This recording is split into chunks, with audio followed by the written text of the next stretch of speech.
Muzaffarnagar SSP कार्यालय पर भारतीय किसान यूनियन राजनीतिक द्वारा धरना दिया गया कि क्या मांगे थी, किन चीजों को लेकर धरना दिया गया।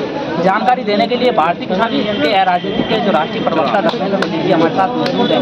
क्या मांगे थी, किन मांगों को लेकर धरना दिया? नहीं, आजकल जो ये मुजफ्फरनगर में एक विषय चला हुआ था, उसमें जिस तरह से माफिया जो है गुंडागर्दी कर रहे थे और जबरदस्ती चाह रहे थे कि मुजफ्फरनगर में कचरे का परिवहन किया जाए और उसमें वो सब लोग सड़क पर आने लगे थे, तो उसी को लेकर ये आज कार्यक्रम था।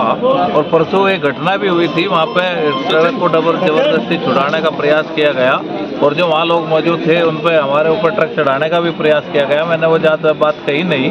तो हमारा ये था कि प्रशासन अगर अपना काम करेगा तो हमको इस तरह की कहीं कार्रवाई करने की आवश्यकता नहीं पड़ेगी और प्रशासन को अपना काम करना चाहिए। मुजफ्फरनगर में जो हालात हैं, जो गड़बड़ हैं, जिस तरह की हो रही हैं, वो ठीक नहीं है। अगर ये कूड़ा इतना अच्छा है, जलाया जा सकता है, तो इसको जहाँ से लाया जा रहा है दिल्ली, नोएडा और बाराबंकी, लखनऊ और तमाम चंडीगढ़, मोहाली, तो इस कूड़े को वहीं जला लें।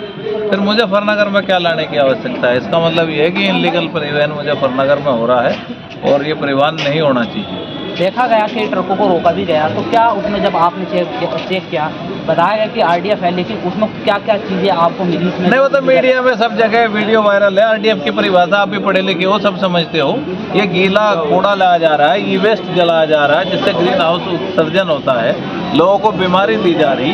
तो ये तो सबको स्पष्ट है। और बाकी यहाँ से सैंपलिंग भी हुई है। कूड़े में तो मिट्टी होनी नहीं चाहिए, गीला नहीं होना चाहिए। वो तो छण के साफ होकर और उसको पैक होकर आता है और उसका परिवहन भी पेटियों में होता है। ऐसा नहीं कि आरडीएफ का परिवहन ट्रक भर के किया जाता है। इस संघर्ष के बीच आपका रंगदारी का आरोप लगाया गया, अधिकारियों को प्रार्थना पत्र। तो आज तो हम गिरफ्तारी देने ही तो आए थे।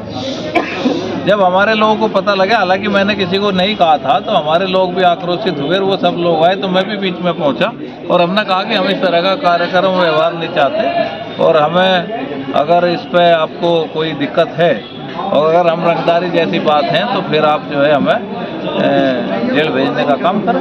सख्ती भी इसलिए टांगी गई जिससे कि पहचानो जो आरोप लगाया है। हाँ, नहीं, जिस पर आरोप लगाया है उसको तो हमें अपनी पहचान देनी होगी ना। हमारी पहचान रंगदार की नहीं थी। अगर कोई रंगदार कह रहा है तो हमें बताना तो पड़ेगा कि हमें एक नई पहचान दी गई। अफसरों की और तुम्हारी वार्ता हुई, आप भी मौजूद थे इस वार्ता में, काफी लंबे समय तक वो वार्ता। बता दिए, वार्ता हुई है, अफसरों को बता दिए कि आप इस पर कार्रवाई करो। आप नहीं कार्रवाई करोगे तो हमें फिर मजबूरी में सड़कों पर आना पड़ेगा। इस सड़कों पर आप मौजूद थे और लगातार संघर्ष जारी रहा, तो क्या परिवर्तन देखते हैं? जैसे कि कुछ सड़कों को रोका गया और उन पर चालान भी दिए गए, क्या उसमें परिवर्तन देखते हैं? प्रशासन जो है अपने से भी तो करे। नहीं, एक्यूआई पे क्या परिवर्तन होगा? हर फैक्ट्री के अंदर एक महीने का कूड़ा पड़ा, पहले प्रशासन जाकर उस पर तो कार्रवाई करे। तो कार्रवाई का आश्वासन मिल जाए। कहा कि हम इसको नहीं होने देंगे, तो देखते हैं और नहीं रुकेगा तो फिर देखा जाए।